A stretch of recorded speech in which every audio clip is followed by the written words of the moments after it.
My fiancé said, "I'm going to Europe for 2 weeks with my ex. Just stay chill."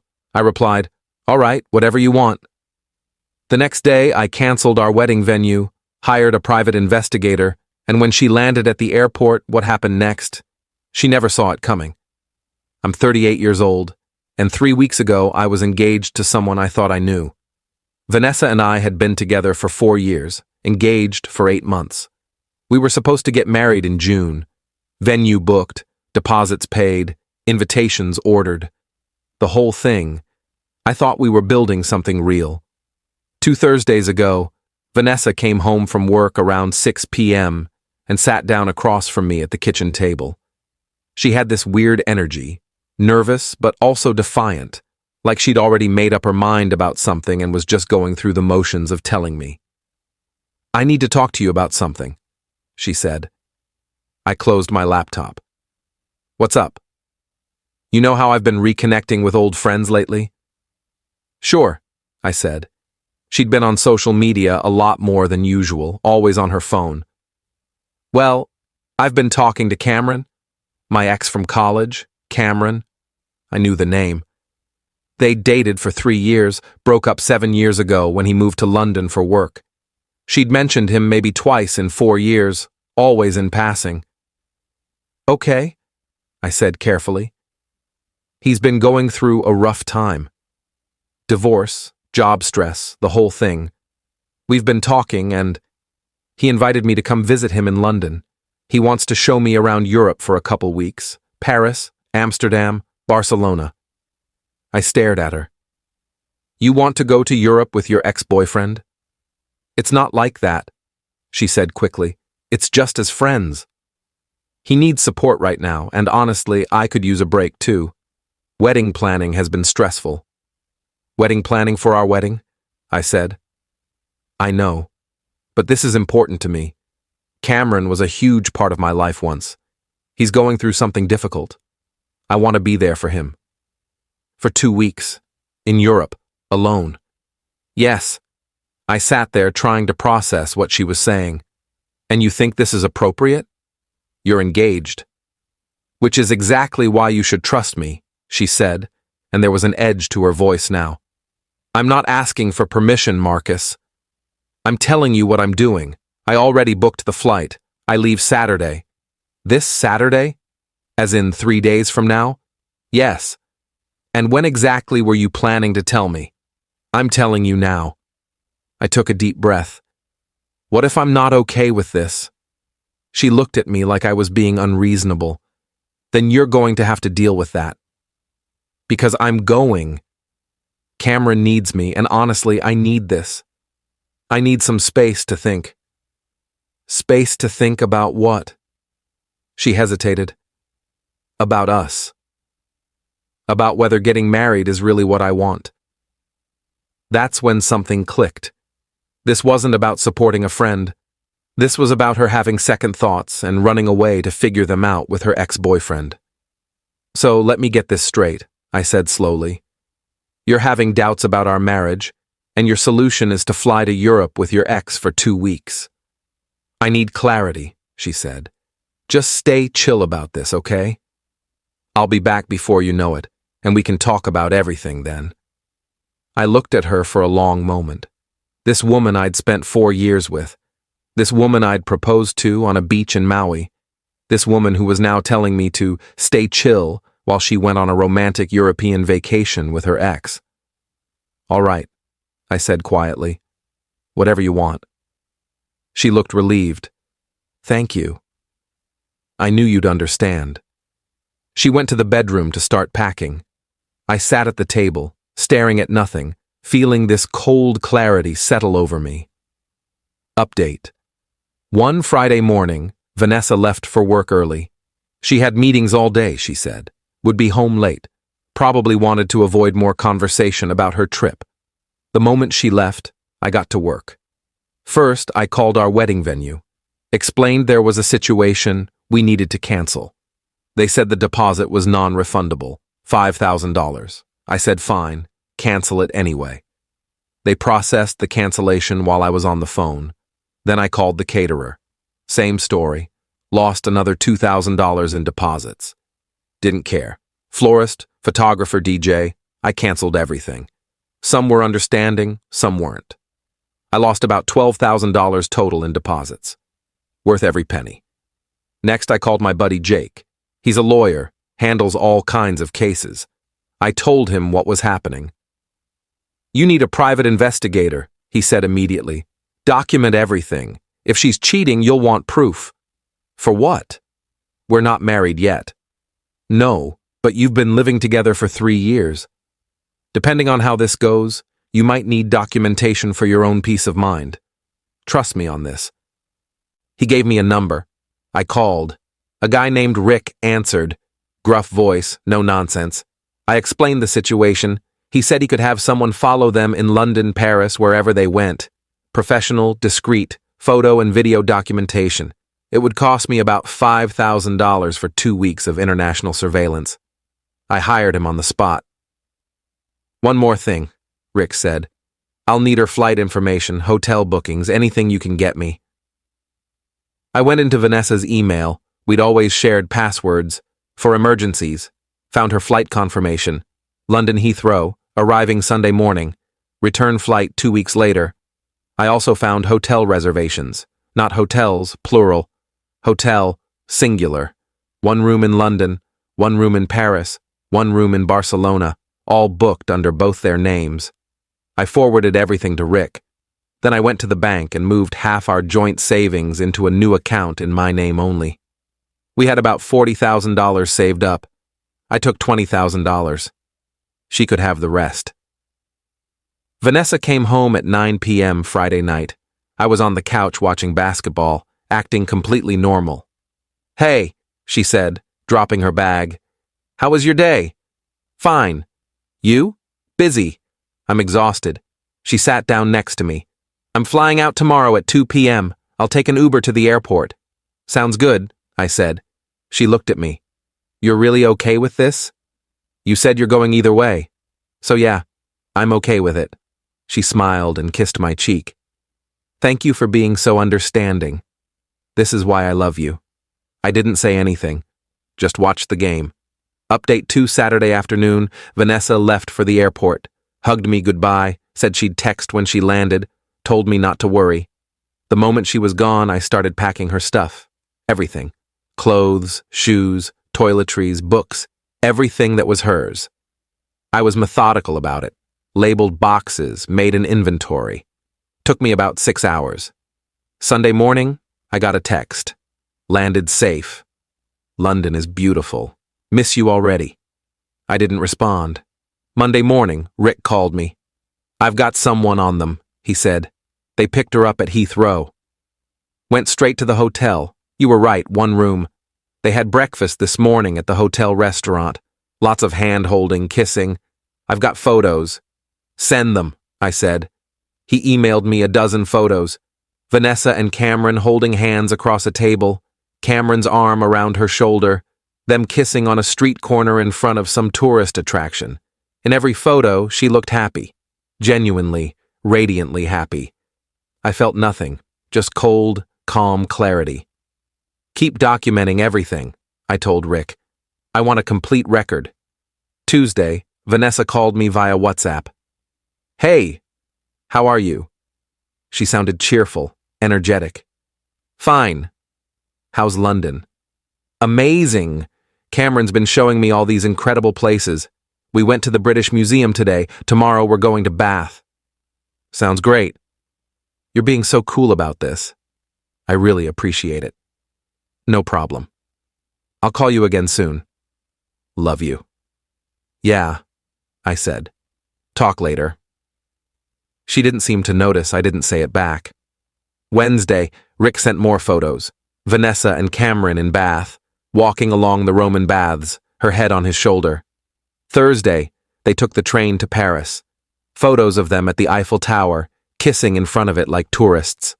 Friday, more photos. A cafe, the Louvre, walking along the Seine at sunset. Every day, Vanessa texted me something casual. "Paris is gorgeous. The food here is incredible. Wish you could see this." I didn't respond to most of them. My best friend Mike came over Friday night. I showed him the photos Rick had sent. Jesus, he said. She's not even trying to hide it. Why would she? She thinks I'm sitting at home staying chill like an idiot. What are you going to do? Wait, I said. Let her have her fun. Let her think she got away with it. Then, when she comes home. Then what? Then she gets a surprise. Update 3. Vanessa's return flight was scheduled for Sunday afternoon, landing at 4 p.m. Saturday night, I finalized everything. I'd rented a small storage unit and moved all of Vanessa's stuff there, paid for 3 months up front, left the unit key with the facility manager. I'd changed the locks on our apartment, called a locksmith, had it done Friday. I'd drafted an email to everyone we'd invited to the wedding, about 150 people.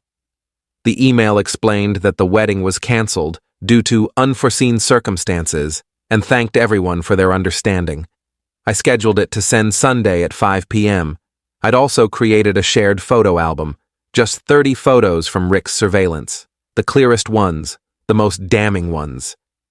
Vanessa and Cameron kissing, holding hands, looking at each other like they were in love.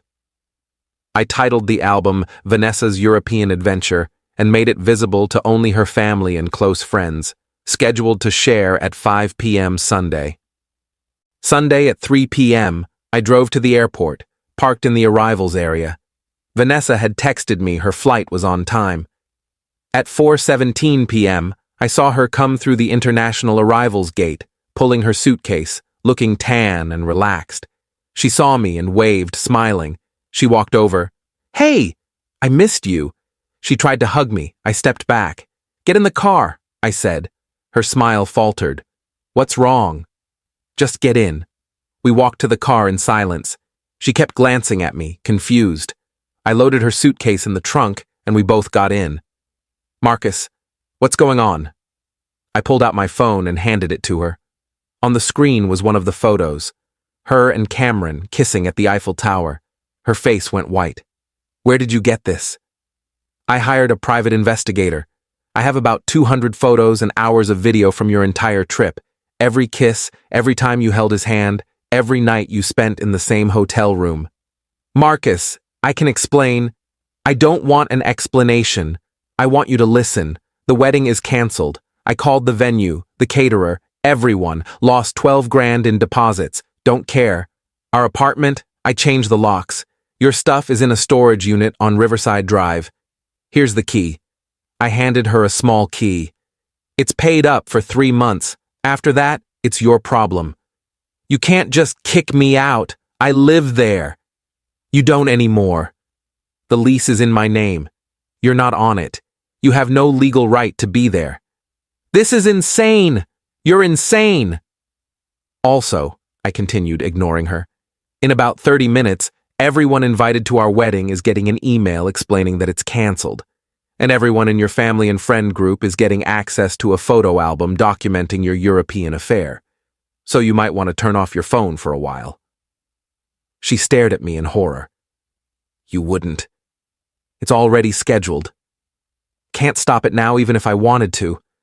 Marcus, please, get out of my car. What? Get out. Now. Or I'm driving to the nearest police station and reporting you for trespassing. She started crying. Please, can we just talk about this? I made a mistake. I was confused. I love you. You love Cameron, I said flatly. You made that pretty clear. Now get out. She grabbed her suitcase from the trunk, still crying, and stood on the curb as I drove away. In my rearview mirror, I saw her on her phone, probably calling Cameron, probably calling her mom. I didn't care. Update 4:06 p.m. My phone was blowing up. Texts from Vanessa's friends, her sister, her mom.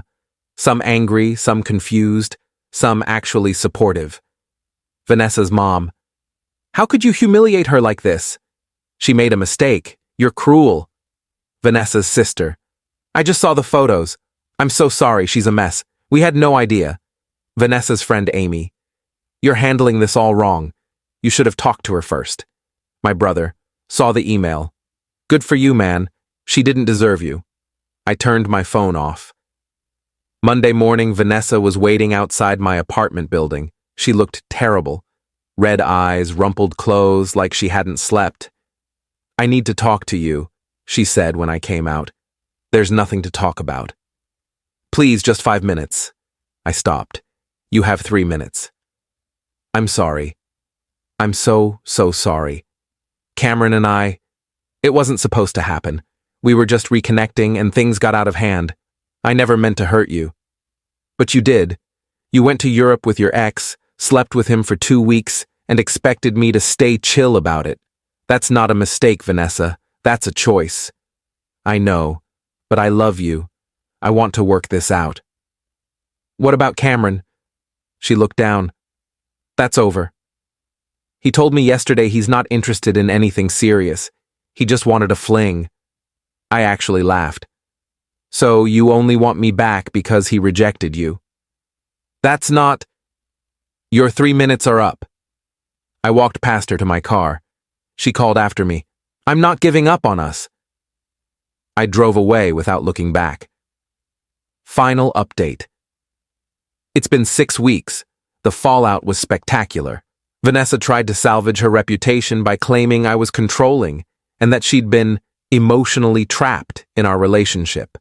Some people believed her. Most didn't, especially after the photos circulated. Her sister told me privately that Vanessa moved back in with their parents and is barely leaving her room.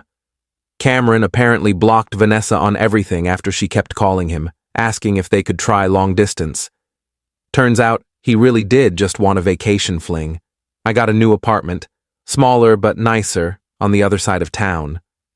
Fresh start, no memories. My buddy Mike set me up with his wife's friend Laura. We had coffee last week. She's a veterinarian, funny, grounded. When I told her about Vanessa, abbreviated version, she said, "Sounds like you dodged a bullet. We're getting dinner this weekend." Vanessa's mom sent me a long email apologizing. Said she'd seen more of the photos and understood why I'd done what I did. Said she was disappointed in her daughter. I appreciated that. The private investigator, Rick, sent me his final report last week, complete documentation of the entire trip. I filed it away. Probably won't ever need it, but it's there if I do. I was cleaning out my closet yesterday and found the engagement ring box. Bought that ring for $8,000.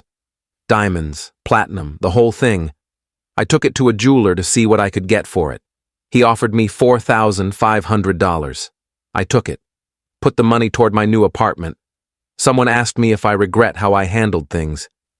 If I should have confronted her before she left, given her a chance to cancel the trip. Honestly, number. If I'd confronted her, she would have either lied or worse, gone anyway, and just been more careful. This way, she showed me exactly who she was. No ambiguity, no room for doubt. And I got to show her that actions have consequences. My mom called me this morning. She'd heard the whole story from my brother. "I never liked her," Mom said. "Too selfish. You're better off. Everyone's got an opinion in hindsight. But the truth is I'm sleeping better now than I have in months. No more wedding stress. No more wondering if Vanessa was really happy with me. No more ignoring red flags. Just peace." Edit 1. Several people have asked what the red flags were before this. Looking back, there were some. She was always on her phone, secretive about it. She'd been less interested in wedding planning the last few months, always finding excuses to postpone decisions. She'd mentioned Cameron's name a few times in passing, always casual, like, "Oh, funny story, Cameron and I used to." And when I asked about their relationship once, she got defensive and said I was being jealous for no reason. I wasn't connecting the dots then. I am now. Edit 2. Yes, I still have all the photos and documentation. No, I won't share them publicly. That's not the point. The point was making sure the people close to her knew the truth, not humiliating her to strangers. There's a difference.